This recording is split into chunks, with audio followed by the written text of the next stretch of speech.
si no es alguna señal de algo o si ves alguna luz en alguna E aí galera, tudo bem?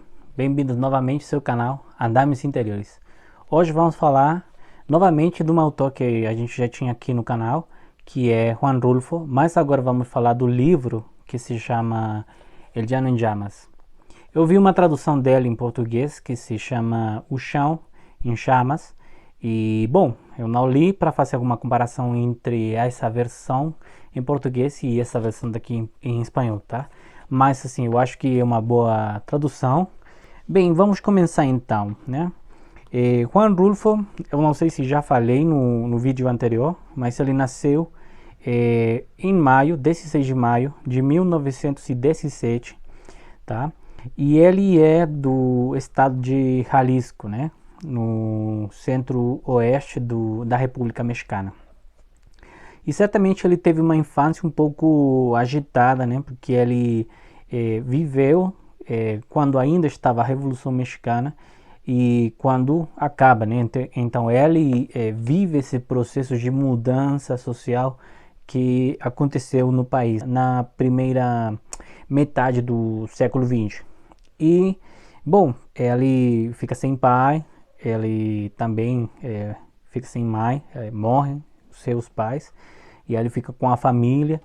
E acho que isso vai marcando a história dele, né? A história de vida dele, porque ele acho que vira uma pessoa com saudade, com melancolia e com tristeza, né? E que acho isso vai refletir na narrativa que ele apresenta nos dois livros mais famosos dele. Escreveu muita coisa, mas assim, a gente conhece três livros dele. Os dois primeiros, que é esse daqui, El Llano en Llamas, e Pedro Páramo, esses dois foram quando ele ainda estava vivo, né? E o outro livro que se chama El Gallo de Oro, esse foi póstumo, né? Que ele acho que nem queria publicar, né? Não sei, aí a gente poderia pensar muita coisa.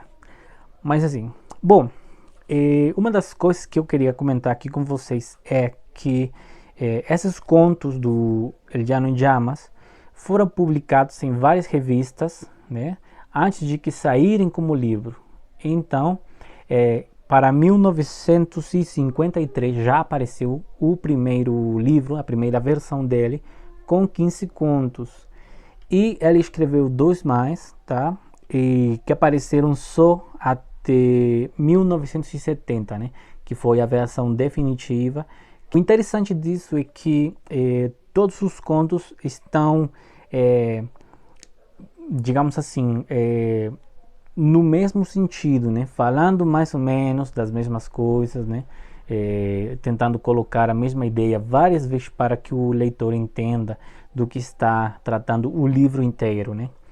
E assim, desde a minha visão, eu acho que ele está falando do que outros tantos autores da época da Revolução falaram, que é a contradição de fazer uma revolução social, mas que realmente não tem essa repercussão social que deveria, né? Quer dizer, vamos fazer uma revolução para que os pobres possam, né, usufruir do fruto da terra, e do trabalho, do salário, etc., né? Mas assim, né, no final da revolução, eles não conseguem esses objetivos. Então, muitos autores falaram dessas contradições e também daquelas pessoas que entravam na revolução sem saber realmente o que estava acontecendo, né? Muita gente foi na inércia do movimento social. E bom, dentro desse contexto, eu acho que ele, né, fala da pobreza, mas é uma pobreza que tem vários cantos, né, várias faces.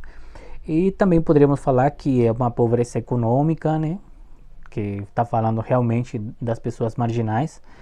Também poderíamos falar que é pobreza na questão da terra, fertilidade, o processo revolucionário, né, acabou com muita coisa, né, principalmente com o recurso natural, porque eles tinham que comer, né, mas a terra não tinha essa velocidade para proporcionar o alimento, né. seja vegetal, seja animal, mas assim, né? Então temos também essa pobreza. Também temos uma pobreza que é como se fosse uma carência humana para entender os problemas do outro, né? Para ter empatia com aquele outro que está do outro lado, né? Porque no final de contas a Revolução Mexicana começa, né, como um movimento que tenta derrocar o poder político de um ditador, mas que no percurso da guerra ela vira uma guerra civil, não é? E então são irmãos contra irmãos lutando por causas que já ninguém sabe, ou alguns deles sabem, mas nem todo mundo está, digamos assim, com uma certeza de que está lutando por uma causa justa, né? E bom, essa seria outra, a carência humana de entender os problemas do outro, né? Mas também temos uma pobreza espiritual, tá?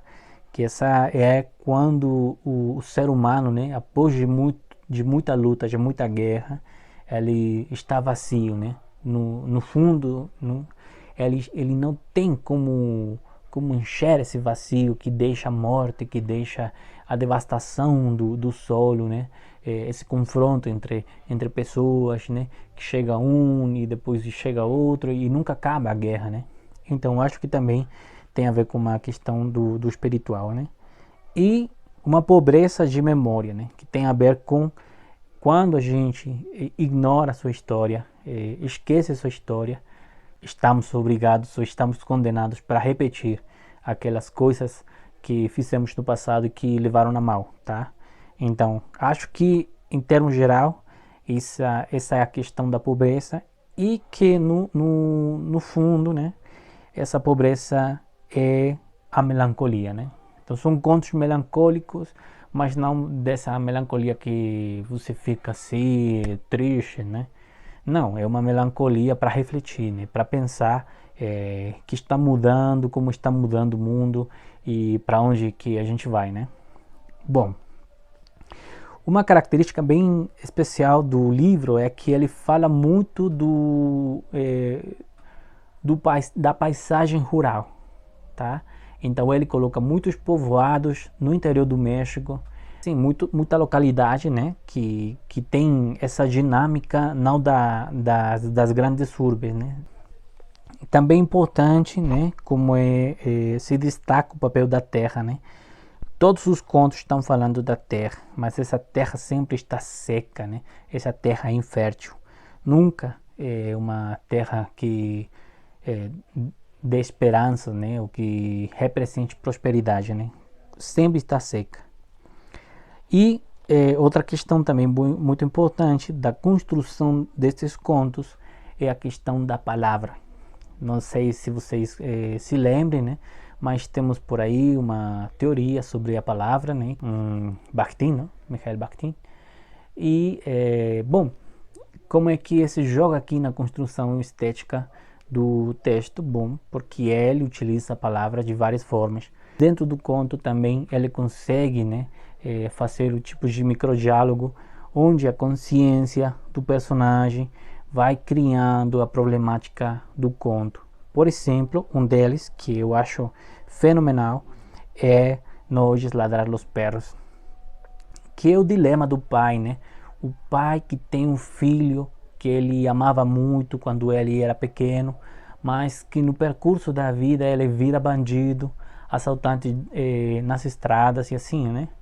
Então, esse filho, né? Quando ele encontra o filho convertido já em bandido, né? Virado bandido, ele sente muita pena por ele, porque foi baleado, tá? Ele está morrendo e ele procura levá-lo para que alguém em um povoado que esteja por perto salve, né? Salve a vida. Só que aí quando ele vai carregando o filho aqui nos ombros, ele vai pensando no filho que ele tinha quando era menino, né? E nesse momento ele utiliza a palavra de uma forma, utiliza as palavras mais carinhosas para falar com ele. E fala de meu filho, fala assim, as formas de carinho ou de tratamento de carinho que tinha para o filho. Mas quando ele se lembra que virou bandido, aí ele fala com o personagem diretamente com seu nome, né? Agora é Ignácio. Então tem duas formas de tratamento que vai marcando como é o conflito ético que tem o pai com respeito do seu filho, né? E eu acho que é importante porque aí dá para entender uma questão transcendental, né? Esse pai vai carregando uma pessoa, né? Que por um lado é o filho, por outro lado é o bandido, e ele tenta resgatar o filho, ele tenta salvar o filho. O bandido pode morrer, mas o filho tem que ser salvo, né? Então ele vai caminhando para encontrar o povoado e aí ele pergunta sempre se está escutando os cachorros latindo, tá? No final de contas, quando ele chega no povoado, já o filho morreu, né?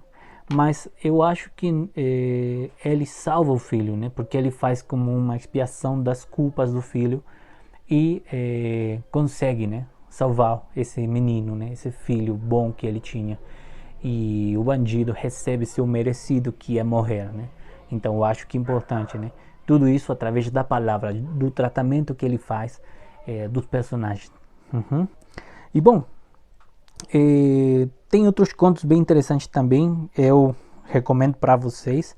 É que somos muito pobres, um deles, né? Que fala da pobreza mesmo, né? Mas como a pobreza, né?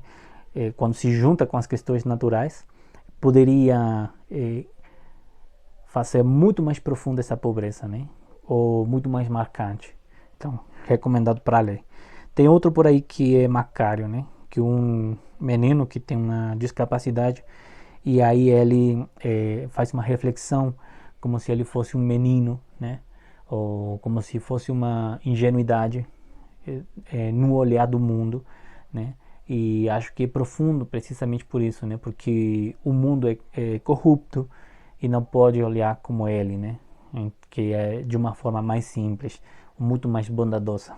E também tem por aí Diles que não me matem, igual. Aqui também temos a questão da palavra, porque a palavra é utilizada como uma moeda, né?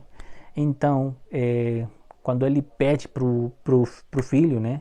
Fala com eles para que não me matem, né? O menino fala, né? Ou ele diz, eu já falei tudo, né? Eu já tentei tudo, mas eles não me escutam. E no final ele é levado para a morte. Então a palavra está perdendo efeito, né? No julgamento desse personagem, mas a palavra está tendo uma relevância maior na questão da recepção estética do conto. Uhum. E bom, eu acho que seria muito interessante dar uma leitura do livro, né, inteiro, pensando nessa questão da palavra, né, como é que está jogando a palavra na recepção dos contos, como é utilizada, se ela vai no sentido do discurso oficial do que sabemos que foi a Revolução, se ela está em contrasentido, se ela vai por outro caminho, mas no mesmo sentido, né? Criando uma paródia. E bom, muitas outras especulações e interpretações que a gente poderia ter do livro, né? Uhum. E como eu falo também nos outros vídeos, eu acho que seria muito também importante que vocês leram em espanhol, tá? Assim, nos vídeos em espanhol, eu recomendo as pessoas lerem em português. Aqui para vocês eu faço a recomendação para vocês lerem em espanhol, né? São duas línguas que, mesmo que estejam tão longe, estão tão perto, né? E bom, eu espero que vocês tenham gostado do vídeo. Não se esqueçam de curtir, compartilhar e bom, a gente continua compartilhando comentários não profissionais dos livros, neste caso da literatura mexicana, tá bom? Bom, tchau, tchau. No se ve nada. Ya debemos estar cerca.